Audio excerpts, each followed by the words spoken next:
অৰ্জুনে বুলন্ত প্ৰভু শুনা নাৰায়ণ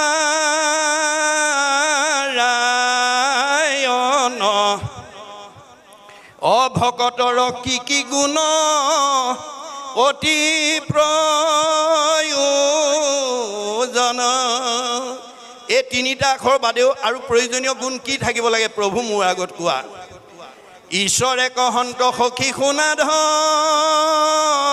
ধনঞ্জয় অভকতৰ যি গুণ থাকিবে লাগয়। ভকত আৰু কি প্ৰয়োজনীয় গুণ থাকিব লাগে শুনা। ক্ষমাশীল সমদম ইন্দ্ৰিয় সংযম এহি পঞ্চতত্ত্ব ভকতৰ আচয় নিয়ম। এই পাঁচটা নিয়ম থাকিব লাগিব। ক্ষমা শীল সম দম ইন্দ্ৰিয় সংযম।